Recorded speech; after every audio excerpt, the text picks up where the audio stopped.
लाडक्या बहिणींसाठी लाडक्या बहिणींच्या ई-के-वाय-सीला आता मुदतवाढ मिळणार आहे. 31 जानेवारीपर्यंत मुदतवाढ मिळण्याची शक्यता आहे, अशी माहिती सूत्रांनी दिली. तर पती आणि वडील नसलेल्यांसाठी स्वतंत्र वेबसाईटही निर्माण करण्यात आली. आतापर्यंत 45 लाख महिलांनी ई-के-वाय-सी केली नसल्याचं समोर आलंय.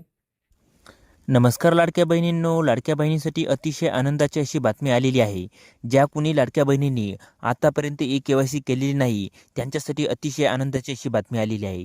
ती आनंदाची बातमी काय आहे, ते आपण या आजच्या व्हिडिओच्या माध्यमातून अगदी सविस्तर जाणून घेणार आहोत. त्याआधी तुम्ही जर का आपल्या चॅनलवरती नवीन आला असाल, तर चॅनल सबस्क्राईब करून ठेवा आणि बेल नोटिफिकेशन ऑन करा, जेणेकरून असेच आणखी नवनवीन व्हिडिओ हे आपल्यापर्यंत येत जातील. चला तर मग नेमकी माहिती काय आहे, ते आता आपण पाहूया. लाडक्या बहिणींनो, तुम्हाला सर्वांनाच माहिती आहे की लाडकी बहीण योजनेअंतर्गत आपल्याला दर महिन्याला 1500 रुपये इतकी रक्कम ही दिली जाते आणि त्याच्यासाठी ई-के-वाय-सी करणे हे अत्यंत बंधनकारक होते. राज्य सरकारच्या मार्फत व तसेच आपल्या राज्याच्या महिला व बालविकास मंत्री अदितीताई तटकरे यांच्या मार्फत ई-के-वाय-सी करण्यासाठी अनेक वेळा मुदतवाढ देण्यात आलेली होती, परंतु अजूनपर्यंत 45 लाख महिलांची ई-के-वाय-सी ही करायची राहिलेली आहे आणि आता त्यांच्यासाठी पुन्हा एकदा ही मुदतवाढ देण्यात येणार आहे.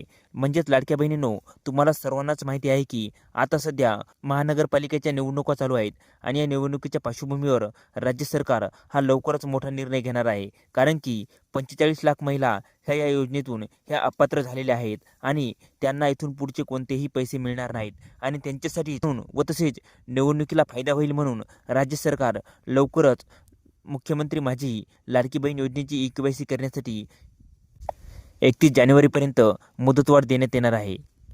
तर लाडक्या बहिणीसाठी ही अतिशय आनंदाची अशी बातमी आहे. तर लाडक्या बहिणींनो, ज्या कोणी लाडक्या बहिणींची ई-के-वाय-सी करायची राहिलेली आहे, त्यांच्यापर्यंत हा व्हिडिओ नक्की पोहोचवा आणि हा व्हिडिओ जर का आवडला असेल तर आपल्या चॅनलला लाईक, शेअर आणि सबस्क्राईब करायला विसरू नका. धन्यवाद मित्रांनो. जय हिंद, जय महाराष्ट्र.